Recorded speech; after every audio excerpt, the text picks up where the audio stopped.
Welcome to today's video, everybody. We have a lot going on. We got a new welder that rocked up that I want to show you. We got to get straight into the S15 and start cutting out pieces and welding up the rust holes in the chassis. But first of all, we are going to be working on the Bogan R32 Skyline build. For those of you that are looking at this and wondering what on earth is going on, this is an RB20 single jingle. Single jingle meaning single cam head. And these things are pretty much a dime a dozen. You can pick up one of these engines for 50 bucks, even maybe $200 on the more expensive end for something with low Ks. But these are pretty much Nissan's most underrated engine.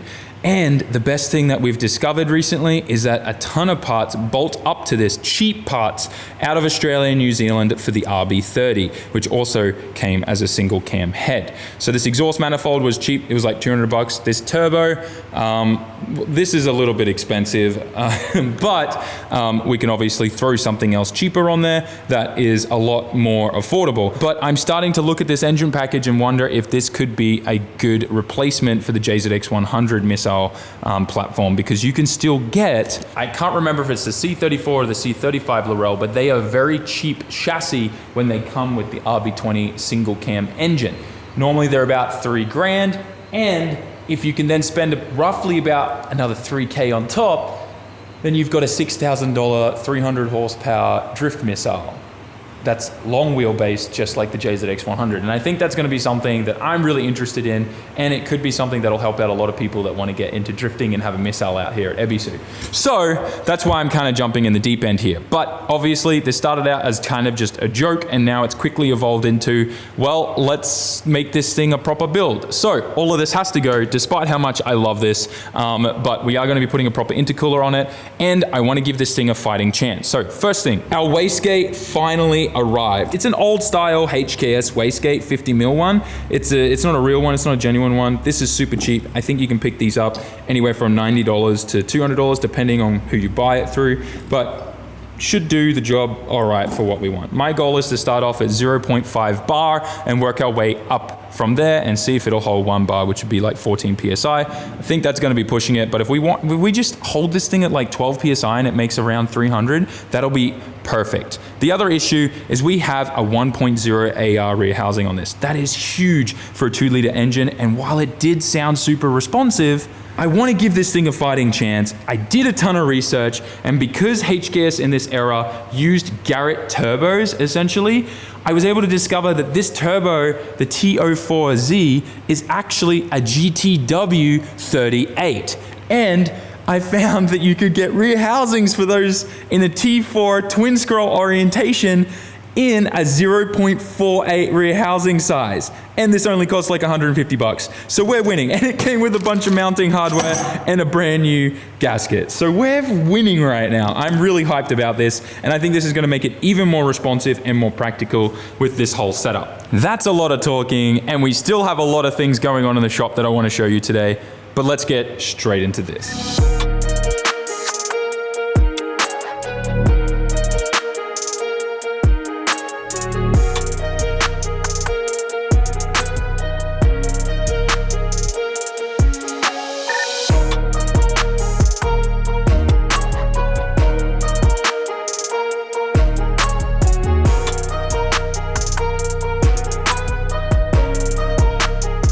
I think we just broke the record for how fast we got that turbo off. Yeah, like 5 minutes? 5 minutes, maybe. Had a lot of practice with my old SR setup. But yeah, actually all these bolts were pretty loose. We sprayed some WD-40 on them to start with, and we were able to crack them all pretty easy. So he's gonna go around and pull those off. This did come with new hardware. I'm gonna obviously try to use it. And I hope it all fits. It should be the same sizing. I'll check it real quick with my measuring. What are these called? I think my dad used to call these measuring calipers, but I know there's some other name for them. I don't know, I could be wrong. But I'm gonna triple check and make sure that obviously the wheel size and everything is gonna suit the new housing before we bolt it all together. This rear housing here is identical to this one. So we are in luck, guys. We're gonna be able to definitely change this. I'm excited, and just to give you a good idea of the difference here, look at the size comparison there. This is gonna be a lot more responsive, like insanely more responsive. I'm really excited. And this is a proper twin scroll. Yeah, I think it is, because someone was telling me that these weren't actually real twin scrolls. Yeah, they weren't. You can see it stops here. This one's a real twin scroll and doesn't stop till up here. That's actually really cool. I like that. Interesting. Anyways, we're gonna now put this on here after we clean up the surfaces here, because you don't want this all dirty. We'll get that all nice and shiny and we'll be good to rip. I have the new smaller housing all mounted on. Used all the new hardware as well, and everything is going good. It's actually kind of crazy to see this small housing with such a big turbine wheel there. It's mind-blowing. Daikie's also working on his turbo right now, getting that all sorted out. But we're gonna put this into the Bogan 32 now and get this all mounted up, make sure everything lines up still. We should be good. I'm so excited about this. I think it's gonna be really nice. And now that it's got a proper twin scroll exhaust manifold, exhaust housing, I wonder if it's gonna make a difference, even though the manifold isn't twin scroll. It's definitely gonna make a difference because we're gonna have a wastegate, there's gonna be no exhaust leak, and we have a freaking 0.45 rear housing on this setup now. It's gonna be insane. I can't wait to start this up and hear what it sounds like.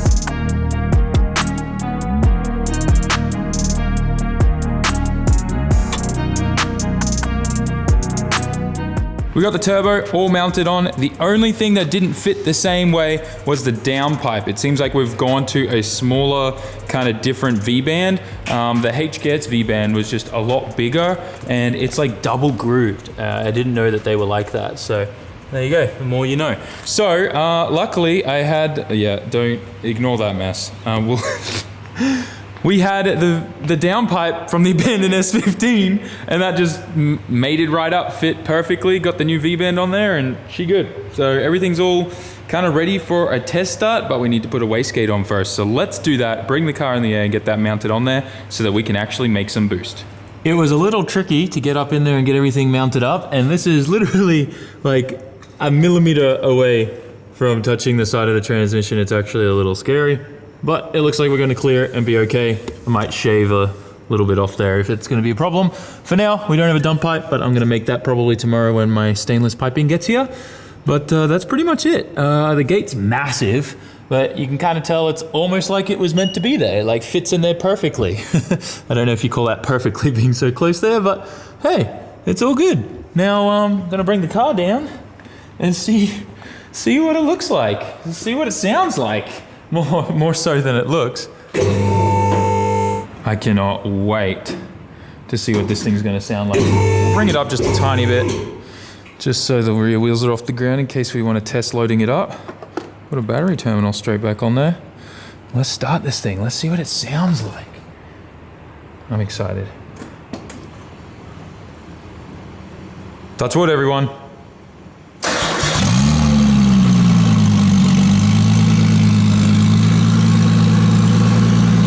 Sounds great. It sounds so much quieter now that we have a wastegate that's closing that wastegate pipe shut too. We're gonna let it warm up a little bit and then we'll start seeing what it sounds like, but I've already got a good feeling about this. I got a real good feeling about this. She's idling at like, dang, 13, 12, not too bad. So we've had her idling for a little bit now.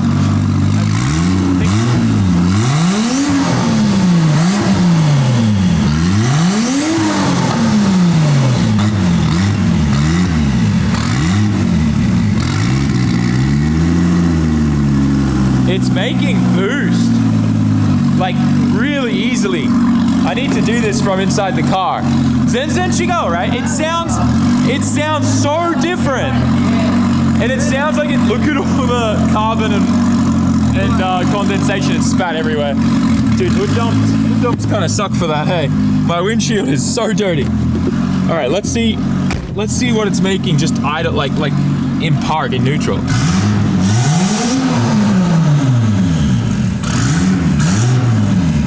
It sounds way better.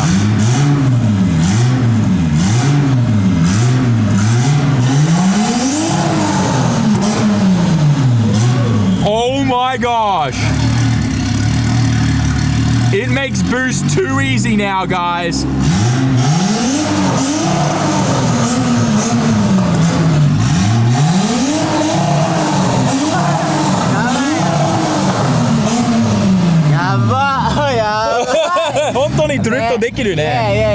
This is spooling crazy. Okay, we're gonna do a little test. I'm gonna take the handbrake off. I'm gonna put this in drive. We're gonna let the rear wheel spin a bit. I'm gonna use left foot brake to stall it up a bit.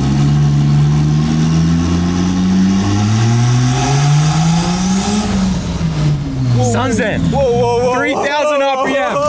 3,000 RPM, we made boost. Look at this, guys. Hang on. Let's put this in second gear.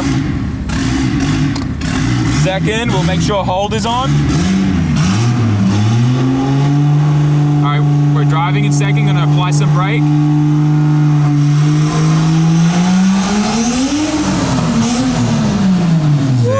Wow, okay, yeah, this is interesting.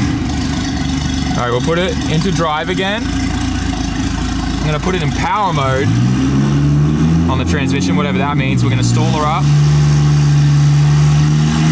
2,000 RPM. 3,000.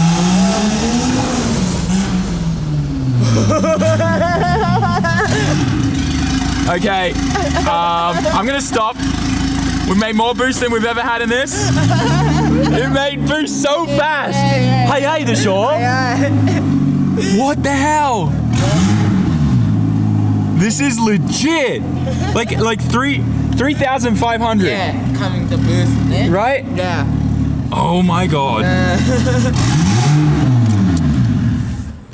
No more 100. Yeah, that's so different. Before, I think we were getting it at 5, 6, but this is actually awesome. Have you tried it like that? No. すごいよ。本当? Yeah. You put your hand in front of that? ちょっとだけね。 Oh, you're crazy. 危ない。だけどすごい。本当? Before no power. No power? Yeah. No. Yeah, I'm a bit worried about the electrical tape. Dude, she's still spinning. Nice. Beautiful. Yeah. I love turbos. Daiki's so excited. You want to drive? Don't smell that. That's bad. That's good smell. Like a barbecue smell. Barbecue smell. You want to drive this for Matsuri? Yeah. Matsuri? I want to, yeah. Misa? Yeah. We have to bring toge, right? Yeah, toge course. Dude, this sounds... Okay, so I know before we said that this sounded responsive, and it did, but this is a whole different story. Like, this is way different. I can't get over that. To be honest, now I really... Like, a 0.45 housing on this? Dude, there's so much smoke coming off this new rear housing. It's a little wild. Make sure... I did check that we had any leaks, but... I guess... oh, there's probably heat and smoke all coming off everything down there. Oh, it's all off the housing, yeah. Just all the oil burning off this brand new housing. Plus probably the wastegate a little. But this thing made boost too easy. Like, it actually made boost crazy fast.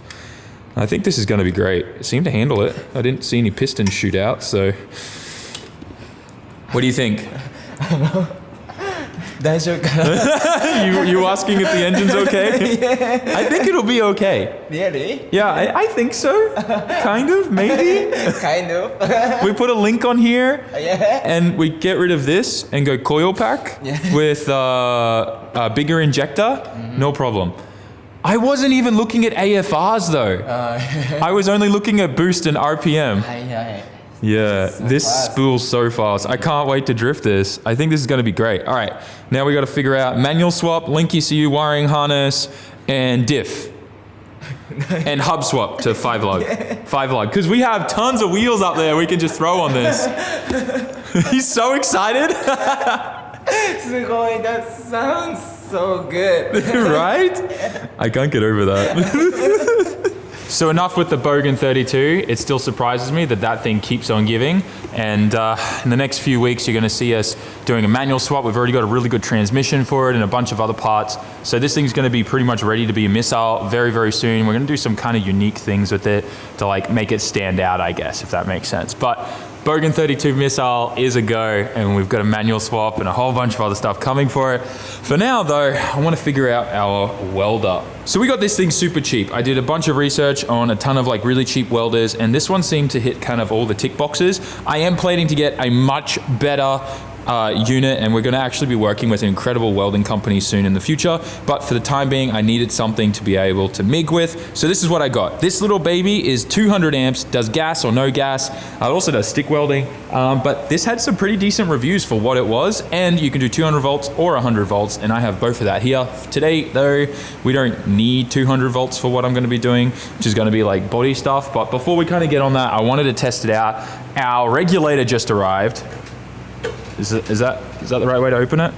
So she's open, and if I just kind of open this, we get to see like a little ball move whenever we trigger it. So we're gonna plug this in, and I'm just gonna weld some scrap stuff and see if it works. We've already got this thing loaded up with solid core wire, so we should be ready to roll. So I haven't welded in a while, but we've got everything hooked up. I've set this thing to only 120 amps, and we're just gonna kind of weld and practice on the old fender from the abandoned S15. This is pretty much the thickness of the steel that I'm gonna have to be welding up rust holes in. So it's a really good thing to kind of get the settings right on the machine and test with this. So I'm gonna try and just weld randomly on the back of this fender somewhere. This may be the most randomest thing I've ever done, but also it makes sense if that helps. This thing is like a jet. Sounds like my Razer laptop is about to take off. It's kind of cool. All right, let's see how she goes. We'll try laying a bead right here first. Let's just see.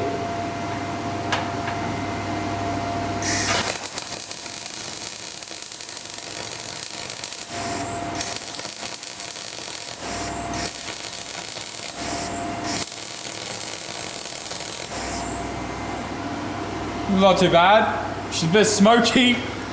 And that's some chicken poop right there. I think I need a little bit more voltage.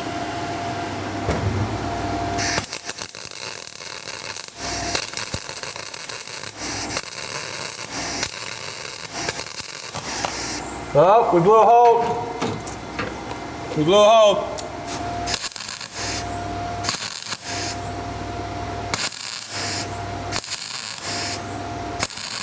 I grabbed a little sander disc pad thing. We cleaned off all the primer in this one spot. I also cleaned off the primer where the grounding strap is. So I'm just gonna see if we get any better welds now that there's not gonna be any paint in the way, kind of contaminating everything. Probably find that it's gonna be much nicer. Let's see.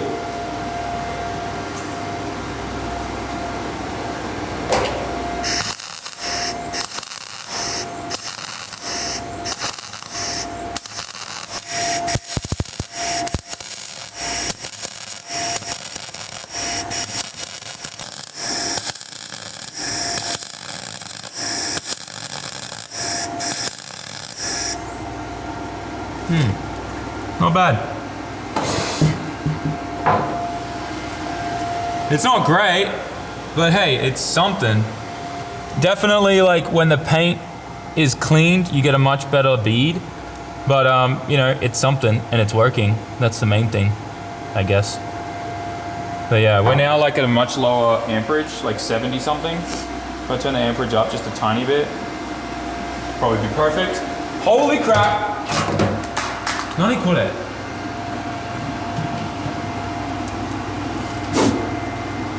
Oi.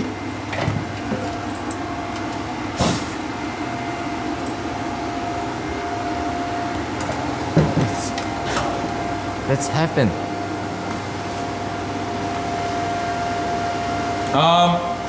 I guess a spark got over to this, our plastic containers, and caught on fire. So that just happened. And now there's melted plastic everywhere, and this smells disgusting. Dude, that's a whole funnel. That melted through a whole funnel. What were we doing? I was so like into the welding that I forgot. Quick, I need to move the helmet. Just nearly burned down my shop trying to learn how to weld. Well, I think we learned a very valuable lesson. Weld the blankets and weld in a safe environment.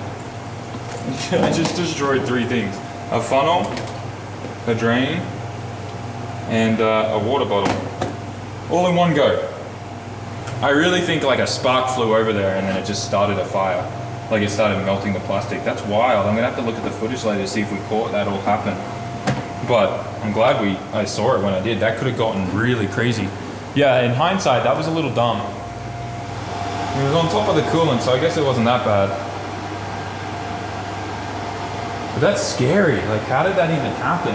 Had to have been like a rogue spark. Okay, I'm done with welding for today, I think. I think I want to chill. That's pretty scary.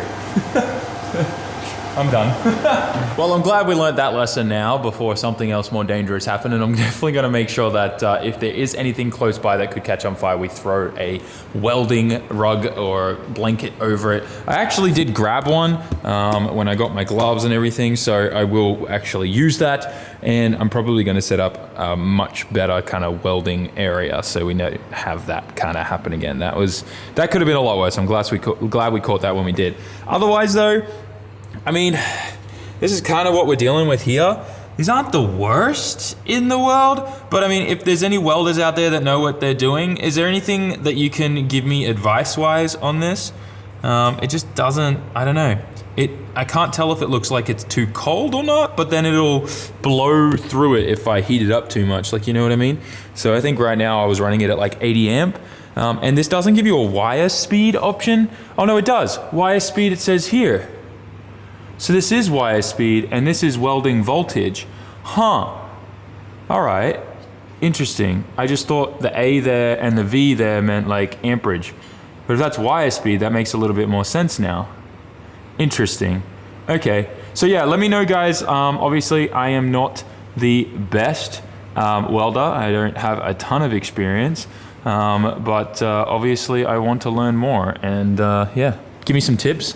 I think we're doing pretty well for like my first ever personal welder. I know I used like Chris's before in the past and kind of like did some okay stuff, but yeah, I don't know. We got a long way to go, but yeah, the one below definitely was probably my best one today. The rest of these kind of just got really messed up in the end. I'm gonna spend some time helping Daiki get his turbo back together so that he can make some events soon and get some practice in for D1 light season. We're just kind of rebuilding his turbo. It was actually having an exhaust leak from the core, so we think that some of the bolts and stuff weren't tight all the way, and maybe some of the brackets were back to front, so that because there was a lot of exhaust gas leaking around like the core here, which is really bizarre. So we're getting that sorted, but regardless, this is the last time you're gonna see the Bogan 32 with this apparatus here. I'm gonna kind of like put this on the sideline for a little bit, collect some parts, and we're gonna do everything all in once. This car's gonna be an awesome missile, and I'm excited. We were lucky to be able to use the hardware from the old housing for the TO4Z to be able to put this back together. Arigatou gozaimasu. No problem, man. We'll be able to get this thing all back together and running nice. Chuchin. I stocked up on a bunch of product here for getting the underbody done, and this is actually really interesting. Spot zinc or spot sealer is what they call weld through primer in Japan, and then zinc coat is like the zinc based primer that you can spray to make sure like prevent any kind of corrosion or that type of thing. I don't know who it was. I tried going back through my DMs to find the person that DM'd me to thank you, but thank you whoever messaged me. They saved my life. I was trying to figure out how to get weld through primer in Japan. I was looking at importing it or having a friend send it to me.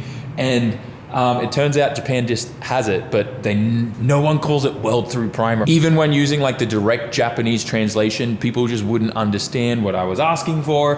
And it turns out it's got an entirely different name here called spot zinc or spot sealer. So I'm glad we were able to figure that out.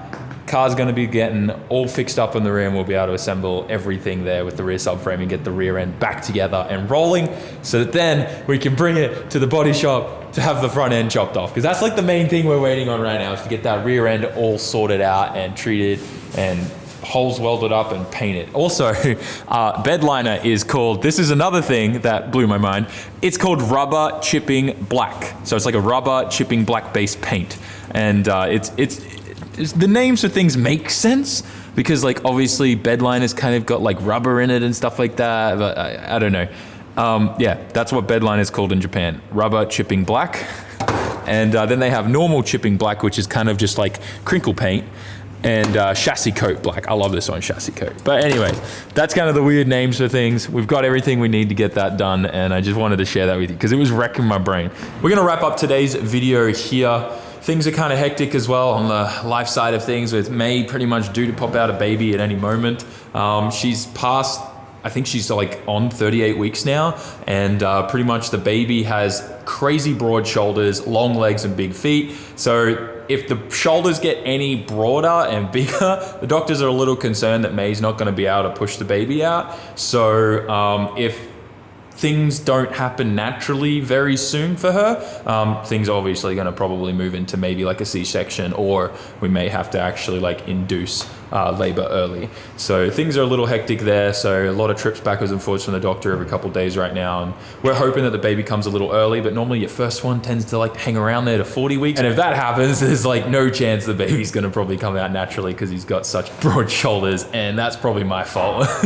Anyways, guys, I'm going to wrap up the video here. I hope you enjoyed it. We got a lot done today. I'm excited about welding things. I'm excited about the Bogan 32. I'm excited about the abandoned S15. A lot of updates as well on stuff, and just, I don't know, weird, quirky Japanese things. But anyways, guys, I hope you enjoyed. Smash the like button, write a comment, and subscribe. And I'll see you all in the next one. Peace.